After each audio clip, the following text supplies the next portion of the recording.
سڵاوتان لێبێ خۆشەویستان. ئێرە مزگەوتە، ئەو شوێنەیە کە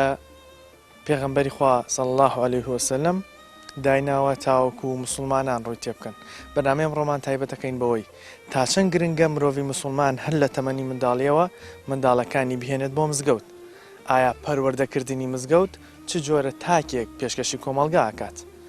ئایا پێشنیاری هاوڵاتیان چییە بۆ ئەو مامۆستایانی کە لە مزگەوتەکانە دەرسەڵێنەوە، یاخود ئەو گەنجانەی کە لە مزگەوتەکانە دەرسی ڕەوشتی و ئیمانی بە منداڵان و گەنجان ئەڵێنەوە؟ ئەمانە چەند پرسیارێک لەسەر پەروەردەکردنی مزگەوت لە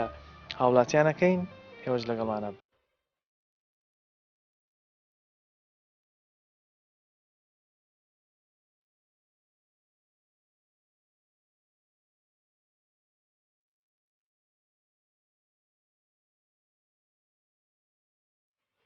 تا چەند گرنگە ئەو کەسانی کە دێن بۆ مزگەوت مناڵەکانی خۆیان لەگەڵ خۆیانە بێن بۆ مزگەوتەکە؟ کارێکی زۆر گرنگە وەڵاهی ئەوە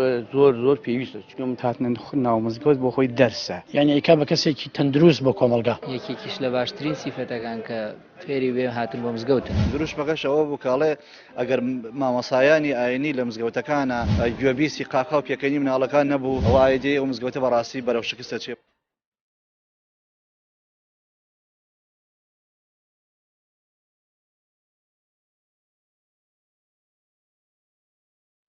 جەنابەت تا چەند بە گرنگی زانی باوکان یان دایکان کە دێن بۆ مزگەوت منداڵەکانیان لەگەڵ خۆیانە بێن بۆ مزگەوتەکە؟ بسم الله الرحمن الرحیم. وەڵاهی ئەوە زۆر پێویستە، چکم چۆن باوکان دایکان مناڵەکانیان ئەنێرن بۆ مەکتەب بۆ پەروەردەکردنی ئاینیش و ئیسلامیش کە واجبێکی پێش پەروەردەکردنی مەدەنیە بڵین، ئەبێ باوکان ئەو مناڵانیان ڕابێنن لەگەڵ خۆیانە بێنن. هەرچەند مناڵەکان ئەگەر شتێکیشیان لێ بۆشێتەوە لە ناو مزگەوتەکانە، ئەبێ خادیمەکان جەورەکان مامۆساکان لیان ببورن. چکم وتەیەک هەیە کە ئەڵێت ئەگەر لات کردووە لە سەفی نوێژەکە و مناڵ لە دواتەوە نەبوو لە داهاتووی بترسە بۆ ئیسلام. مناڵ کاتێک کە تەمیسی وەرگرت، یعنی هاتە ئاستێکی ئەوەنەی کەوا پاک و خاوێنی مزگەوت بپارێزێ، یعنی هەست بە تەمیسیەتی بکە. گرنگە باوک لەگەڵ خۆیان بیهێنێ بۆ ئەوەی لە ناو مزگەوتە هەنێ هەڵس و کەوت و ڕەوشت هەیە لە ناو مزگەوتە، خۆی بۆ خۆی مزگەوت هاتنە ناو مزگەوت بۆ خۆی دەرسە.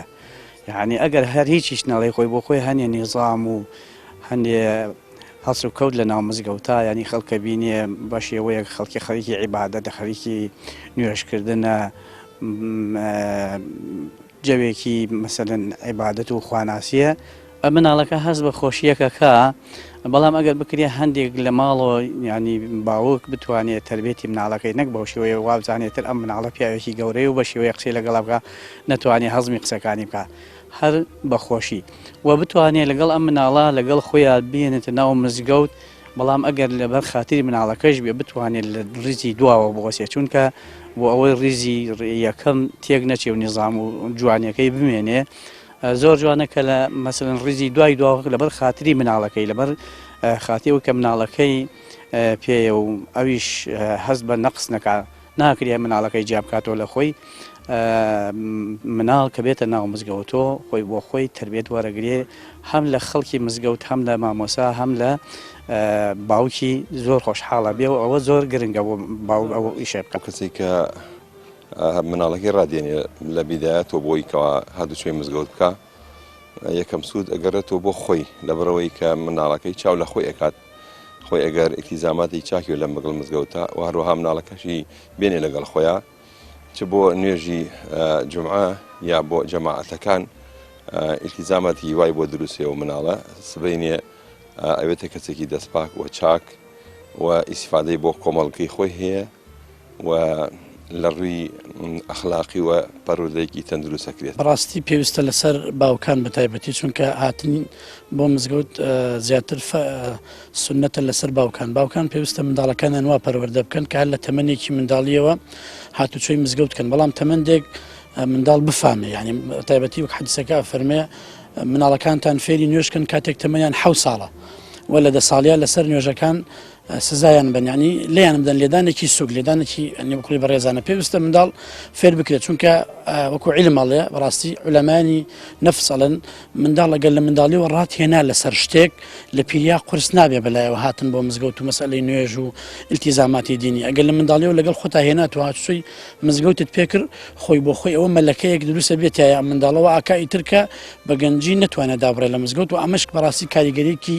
گەورە دروستەکە لەسەر نەفسیەتی منداڵ یعنی ئەیکا بە کەسێکی تەندروست بۆ کۆمەلگا کەواتە ئەو مزگەوتە ئەو پەروەردەی کە لە مزگەوتەوە مناڵ وەریەگرێ دواتر ئەم مناڵە گەورە بوو ئەم مزگەوتە چ تاکێکی پێشکەش کردووە چی ئەکا بۆ کۆمەلگای تاکرد بێگومان ئاین هەر خۆی چکە ئەمە بمانوێ نەمانوێت لە مزگەوت تا شەرحی ئاین نەکرێت مناڵ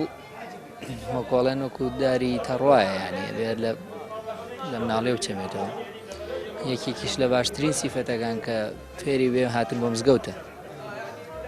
چونکە پێم وابێت لە حەدیسەکە پێغەمبەری خوا فەرموێ ئەگەر بتان باسی یەکێکە نەڵێن خراپە بەس پرسیاریان لێکاڵێ نوێژەکە ئاڵێ بەڵێ دڵێ نوێژەکە باشێکە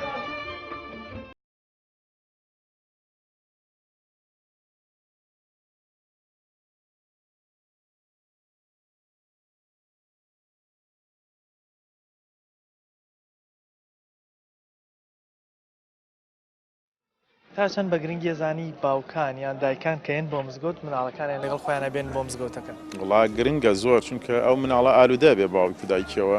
اینجا ئەو ڕێگایی کە باوکو دایکی خاوڵەکانی ناسی ئەو کەسانە ناسێ کە باوکی پێویستە پێیانەوە لەگەڵیانە پەیوەندی پێوە هەیە ئەوش وردە وردە لەگەڵ زەمەە تێکەڵی ئەو کەسانە بێکە هەمووشی ئەو شوێنانە ئەکەن مزگەوت چ جۆرە تاکێک پێشکەشی کۆمەلگاکات ئەم مناڵە کە هێنایان بۆ مزگەوت دوایی کاتە دەرەوە لە مزگەوت چ جۆرە کەسێکی دەرەچێتیان خۆی لە ئەساسا پەروەردە هەر زۆر گرنگە بە تایبەتی پەروەردەی ئیسلامی کەسێکی دروستی پاک اینجا کەسێک ترسان لەخوا لە ناخی ئەچێنێ ئەو کەسە دوایی کەسێکی دروست دەرەچێکە لە ناو کۆمەلگا بتوانێ لەگەڵ کەسانی بەڕێوەبردننی دەسەڵاتە لە بەڕێوەبردننی ئەیشوکارەکانە لە ترسانێک لەخوا دروستە بێ ئەو کەتە کەسێکی تەندروست دەرەچێ هاتنی مناڵان لەگەڵ باوکودایی باوکیانە بۆ مزگەوت یا لەگە براگەورەکانی بۆ مزگەوت کارێکی زۆر گرنگە چونکە ئەم مناڵە کەسایەتێکی باش پێیەکە ئەم مناڵێک کەواکو لە ئایندەدا بێت کەسێکەواکو دوور بێ لەوەی کەواکو ئێستا ئەم کارە خراپانی کە لە کۆمەلگادا هەیە هەر لە تلیاکە هەر لە مادەی هۆشبەرە هەر لە ئەو شتانی کەواکو ئێستا گەنج بەداخەوەی بینین لەبرە بنیادی باشی نەبووە گەنجێکاوکو لە مزگەوت گەورە نەبووە لە کۆڵان گەورە بووە لە بازار گەورە بووە ئەبینی کەواکو ئێستا پەنا بەخوا کارداوانی خراپی هەیە حتا باگودایی گیری خواردیوە بەدەستیوە بەڵام مناڵەکە لە باوکیە یا لەگە براگەورەکە یا کەسێکی نزیکی خوایەت بۆ مزگەوت بێگومان ئەم مناڵێک کەواکو لە ئایندەدا کەسێکی باش دەرەچێ ڕێزی دایک باوکی دەگە باوک مامۆسای یەکەمە بۆ ڕۆڵەکانی فێربوونی نوێژ لەلایەن باوکو دایکەوە یەکێکە لە ئەرکە سەرەکیەکان بۆیە دەبێت باوکان و دایکان ڕۆڵێکی کاریگەریان هەبێت بۆ جۆرە ناتەقلیدی بێ مناڵەکە دەستی بگرێ بێنێ بۆ مزگەوت باوکی چی کرد ئەویش ئەوە بکە بۆ جۆرەی کەواتی بگەێنێ بزانێ سوژدەبردن ڕکوعبردن بۆ کێ ئەم هەموو نیعمەتەی پێداوە ئەم مناڵەوە ها ڕابێنێ کەوا کەسێک هەیە سەری بۆ لەسەر زەوی بۆدانێت ئەو پاشان بۆچی ئەبێ ئەم باوکە ئەم مناڵە بێنێ بۆ مزگەوت بۆ ئەوەی کەوا دوور بێ لە هەر لە مناڵیەوە پەروەردەیکە بۆ ئەوەی کەوا خیانەت نەکە دزینەکە ضرورەتێکی گەورەیە چونکە ئێمەمانان کە ئێستا الحەمدوللا وجودمانەیە لە مزگەوتەکانە بەرهەمیەوە بوو کە دایکان و باوکانی بەڕێزمانیا سەرپەرشیارانەکانمان بەڕاستی هانی ئێمەیانداوە هەر لە منداڵیەوە هاتوون بۆ مزگەوت بە ضرورەتێکی گەورەیە زان دایکان و باوکان هانی مناڵەکان بدەن بەڵام خاڵێکی تریش کە پێویستە ئاماژە بکەمەوەی شەوەیە کە مامۆسایانی ئاینی بەتایبەتی ئیمام بەڕێزەکان پێشنوێژەکانی مزگەوت تەبیعی بێ بەلایەنەوە گەر مناڵێک دەمەقاڵەیەک یا قاقایەک بک لە مزگەوتەکە لە مزگەوتێکی گەورەی تورکیا دروشمێکی جوانی حەزەکەم لێرە ئاماژەی پێ بکەم دروشمەکەشەوە بوو کاڵێ ئەگەر مامەسایانی ئاینی لە مزگەوتەکانە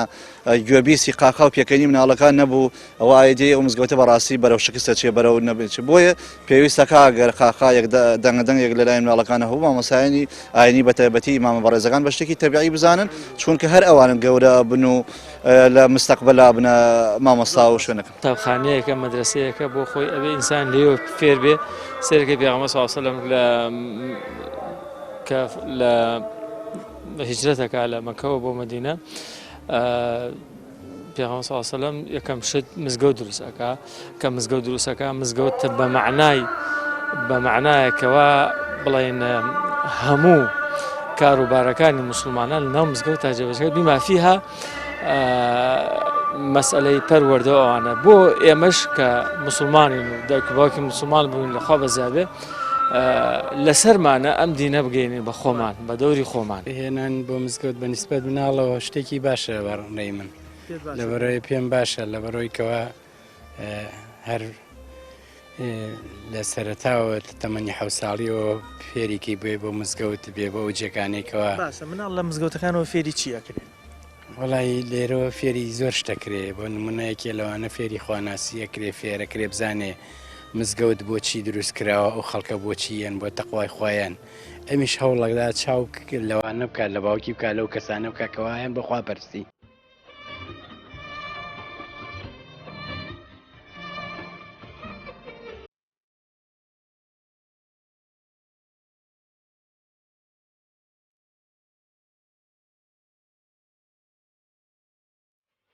تا چەند گرنگە ئەو کەسانی کە دێن بۆ مزگەوت مناڵەکانی خۆیان لەگەڵ خۆیانە بێن بۆ مزگەوتەکە کارێکی زۆر گرنگە واللهی ئەوە زۆر پێویستە چکم هاتنە ناو مزگەوت بۆ خۆی دەرسە یعنی ئەیکا بە کەسێکی تەندروست بۆ کۆمەلگا یەکێکیش لە باشترین سیفەتەکان کە فێری بێ هاتن بۆ مزگەوتن دروشمەکەشەوە بوو کاڵێ ئەگەر مامەسایانی ئاینی لە مزگەوتەکانە گوێبیسی قاقا و پێکەنی مناڵەکان نەبوو ئەوە ئایدی ئەو مزگەوتە بەڕاستی بەرەو شکستە چێ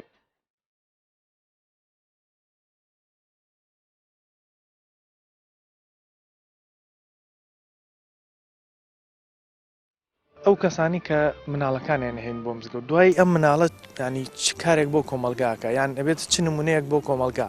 ئایا مزگەوت چ کەسێک پێشکەشی کۆمەلگاکە یەکات وڵا لەبەرەوەی کەوا مزگەوت ماڵی خوایە تەوجیه و ئاراستەکانی مزگەوت لەلانی خوای پەروەردگارەوە ئەدرێت و هەروەها ئەو کەسانی کەوا دێن بۆ مزگەوت لە مناڵیوە و پاشان لە گەنجیە و بەردەوامون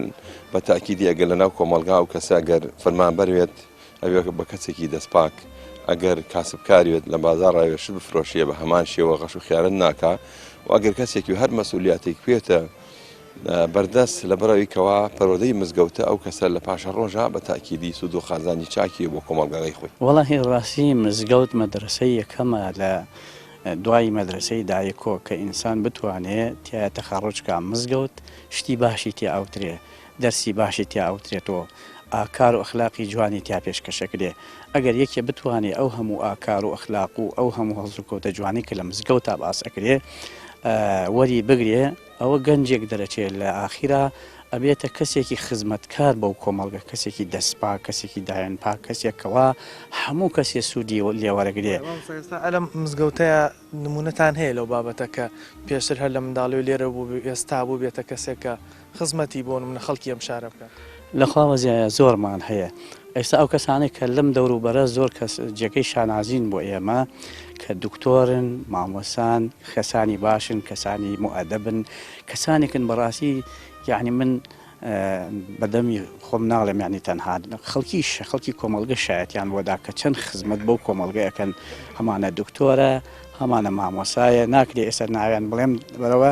لەوەچێ زۆر بن بەڵام لە ڕاستیا کەسانێکن ئەلحەمدوللا ئەمەنە باش پەروەردەبوون و ئەمەنە چاکن یعنی بە تەواوەتی خزمەتی ئەو خەڵکەکەن لە ئەو بوارەی خۆیان کەوتایەتی ئاینەر خۆی داواکاری ئەوەیە کە هاوڵاتێکی بەسوود بی بۆ خەڵک کەنیەوەی کە ئاین داوایەکە لە ئێمە و ئەوەی ئاین دروستیەکە لە خەڵکە ئەمەیە کە تۆ مرۆڤێکی بەسوودبی مەسەلەن ئاین کۆمەڵە شت لێ داواکە مەسەلەن یارمەتی خەڵک بە بەدەم هەتیەوە بە بەدەم بێوەژنەوە بە سەدەقەی مەکوبڵی یارمەتی هەتیوان بە بەدەم خەڵکەوە ینی ئاین ئێوەی لە تۆ مرۆڤێک بی سوودت بۆ کۆمەلگاکەتە بێ هەر فەرمودەکەی ڕەسوڵڵای ژوا فەرمێکە خەیر الناس ئەنفعهم للناس باشترین کەس ئەوەیە کە بۆ خەڵک باشترینێ تاگ لە مزگەوتە ئەمە فێری تاگەکرێت کە ئەبێ چوویتە دەرەوە باشترین خەڵک بی بۆ خەڵک بەلای کەمەوە لەوەی کە کۆمەلگاکی پاک دەربچێ بەڕاستی ئەوەی کاوەکو مناڵەکان ڕووکەنە مزگەوتی گەشت ئێستا ئەگەر باوکێک منداڵەکەی لەگەڵ خۆی هێنا بۆ مزگەوت دواتر ئەم مزگەوتە چ نمونەیەک پێشکەشێم کۆمەلگایەکە ئەجا ماشەڵڵا جا مزگەوت ئێستا بەداخەوە ئەگەر زۆربەی خەڵکی ئێمە بەڕاستی بە جوانی بەباشی لە پەیامی مزگەوت تێبگەشتنەوەی ڕویان کردە مزگەوت ئێستا ئام وەزەی کەوگە ئەبین لە دنیادا بەداخەوە ئەوە ڕووی نییە دایسا ئەبینین ئەم کۆمەلگایمە بەداخەوە خەڵکی گەی بۆ مزگەوت یعنی من ئەتوانم شتێکی دێ بڵێم ئێستا ئێمە الحەمدوللا و کورد لە سەدانەوە بۆ 95 مسلمانی بەڵام بەڕاستی ئەگەر وردبینەوە لە فەلسەفەی نوێژ و لە فەلسەفەی مزگەوت کەممان تێگەیشتوین ژمارەیەکی کەمە ئەوەی کەواگو حکمەتی لە نوێژاتیە لە مزگەوت مزگەوت هەر ئەوە نییە بڵێ بەڵام من ئێمە ناو مزگەوت و نوێژێکەکەم و ئەڕۆمەوە بزانە پایان مزگەوت تو هاتیت ناو مزگەوت ڕاستی گرنگی ئەوەیە کەواگو تو ئەبینی بزانە گەنجێک ئێستا من خۆم هەر بە باسی خۆم بکەم هەل بە مناڵی و لە نەوەدەکان و کە هاتووەدا ئەم مزگەوتە بەڕاستی الحەمدوللا تا ئێستا سەی من بکە بزانم بۆ جگەرە ناکێشم بۆ مادێتی لیاک ناکێشم بۆ ڕفیقی خراپم نییە بۆ خەڵک شایەتی باشم بۆ ئەدا ئاگەم لە خۆم لێ خەڵکێکەوە مەرحەبایەکمان نایشی ناسم لەبەرەوە ئەهلی مزگەوتم نمونەی زۆرمان هەیە ئەوە بە چاوی ئاشکرا هەموو عالەم ئەزانێ ئەوانەی کەوا پەروەردەی مزگەوتن بگرە لە دائیرەیەکەوە هەتا ئەگاتە ئەو پەڕی بەرزترین پلە هەم لە ناو حکوومەتە هەم لە ناو کەسە کۆمەڵایەتەکانە نمونەی زۆر جوان هەیە لە دکتۆرێکەوە لە ئەندازیارێکەوە لە مامۆستایەکەوە ئەوانەی کەوا پەروەردەی مزگەوتن دیارن هەموو کەسێک ئامادەیە مناڵەکەی خۆی بخاتە بەردەسی ئەگەر مناڵ لە دوانە بوو یعنی تۆ تاکید بە هەر ئەو مناڵانەیە وەکو ئەو گەنجانی تر پێشەکەەوە وەکو پیر ئەبن و ئەتێنم ئەگەر باوکێک یان دایکێک مناڵەکەی لەگەڵ خۆی هێنا بۆ مزگەوت دواتر ئەم مزگەوتە چ جۆرە مناڵێک پێشکەشی کۆمەلگاکەن بەڵێ خۆی مزگەوت شوێنی پەروەردەکردنی ئاینی ئیسلامیە ڕەوشت ئەخلاق دەستپاکی دەمپاکی مناڵێکی هادی و لەسەر خۆ پێشکەش بە کۆمەلگای کوردەواری و ئیسلامی ئەگات زۆر جار بینیمانە کاتێک منداڵ لە ماڵەوە ئەبینێت کەسێک کارێکە کات ئەو بەبێ ئەوەی بیری لێ بکاتەوە کارەکە دووبارە کاتەوە بە نمونە ماڵی وا هەیە کاتێک منداڵ دەبینێت دایکی یاخود باوکی یاخود ئەو کەسانی کە لە چواردەوری نوێژەکە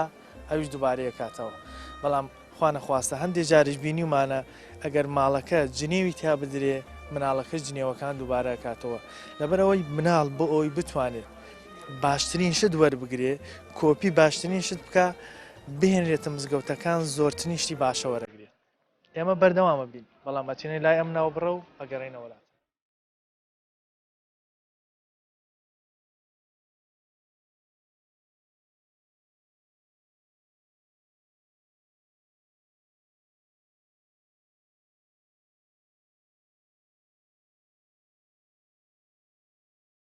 لە دوای ناوبڕەکەەوە ئەگەڕێنەوەلاتان لەو کەسانە پرسین کە دێن بۆ مزگەوت تا چەند گرنگە منداڵەکانیان لەگەڵ خۆیانە بهێن بۆ مزگەوت ئایا مزگەوت و پەروەردەی مزگەوت چ جۆرە نمونەیەک چ جۆرە گەنجێک پێشکەشی ئەو کۆمەلگایە کات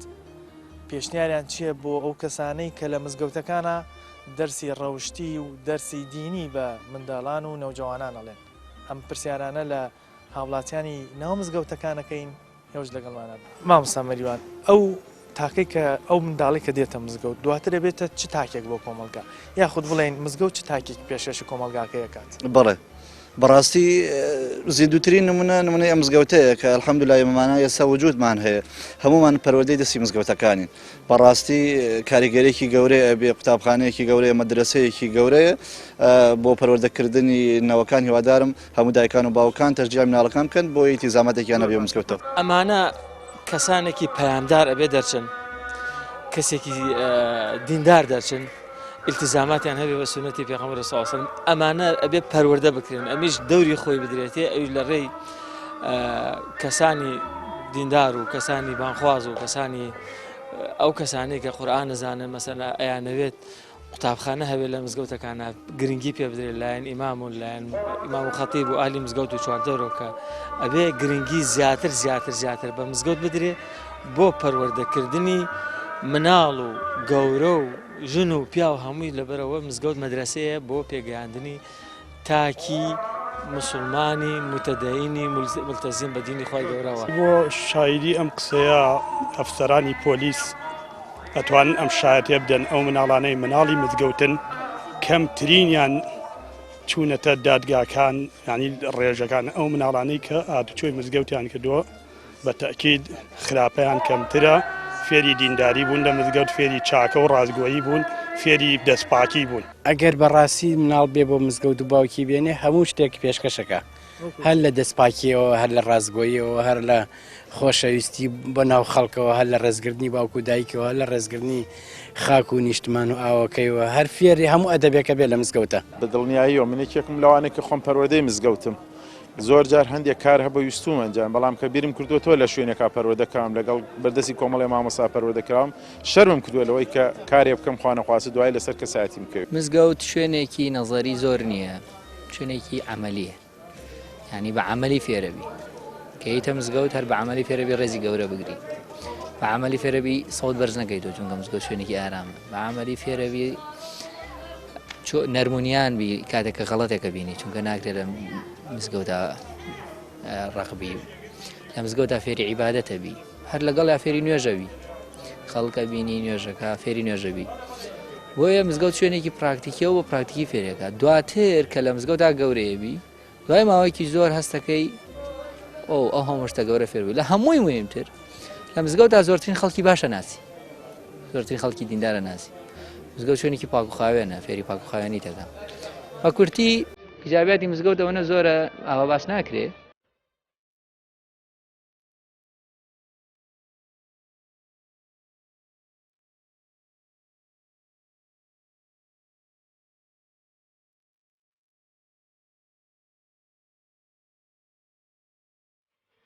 تا چەند گرنگە و کەسانی کە دێن بۆ مزگەوت مناڵەکانی خۆیان لەگەڵ خۆیانە بێن بۆ مزگەوتەکە کارێکی زۆر گرنگە واللهی ئەوە زۆر پێویستە چکم هاتنە ناو مزگەوت بۆ خۆی دەرسە یعنی ئەیکا بە کەسێکی تەندروست بۆ کۆمەلگا یەکێکیش لە باشترین سیفەتەکان کە فێری بێ هاتن بۆ مزگەوتە دروشمەکەش ئەوە بوو کاڵێ ئەگەر مامەسایانی ئاینی لە مزگەوتەکانە گوێبیستی قاقا و پێکەنی مناڵەکان نەبوو ئەوە ئایدێ ئەو مزگەوتە بەڕاستی بەرەو شکستە چێ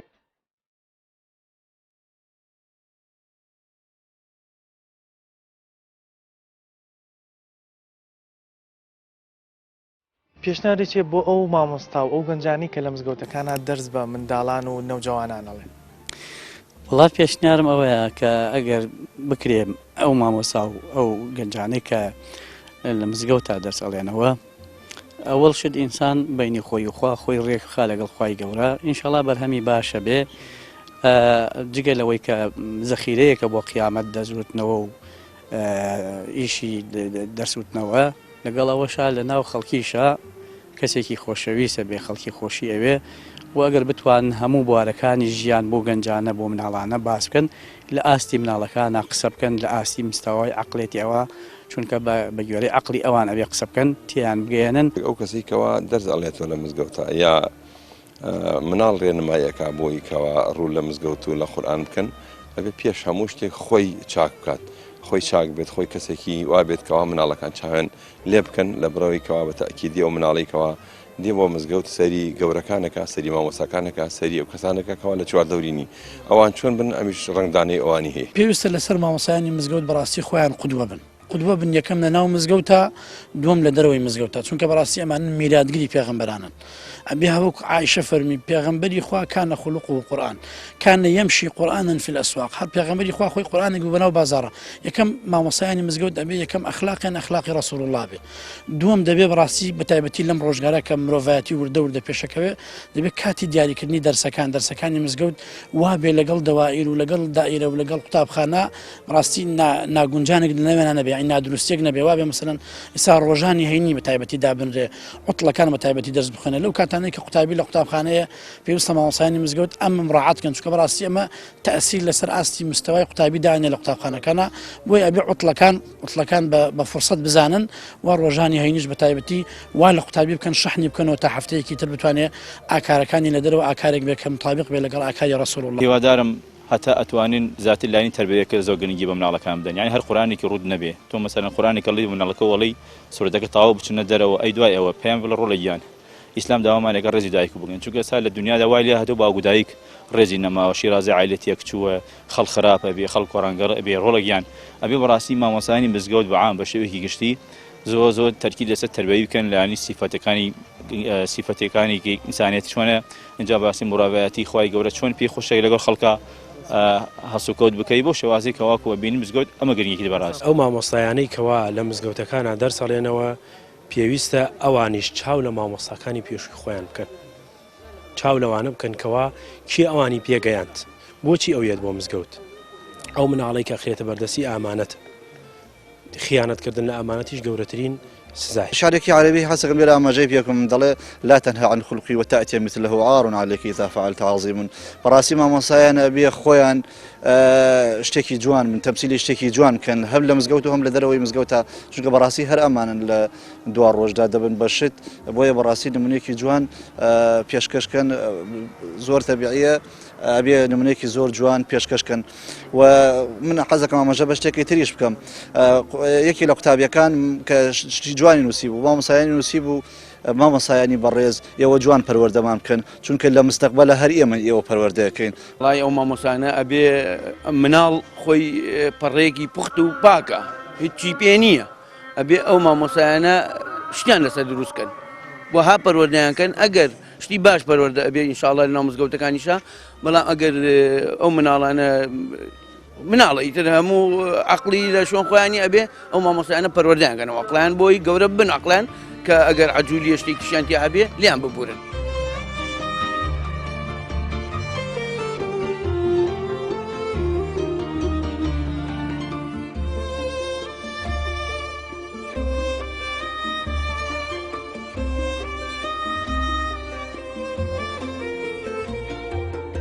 پێشنیارە چیە بۆ کەسانی کە لە مزگەوتەکانە دەرسەڵێنەوە ئەو گەنجانەی ئەو با بڵین خوشک و برانی کە خەریکی دەرچنەوە و وان بەکێ بە مناڵ و بە نەوجوانە.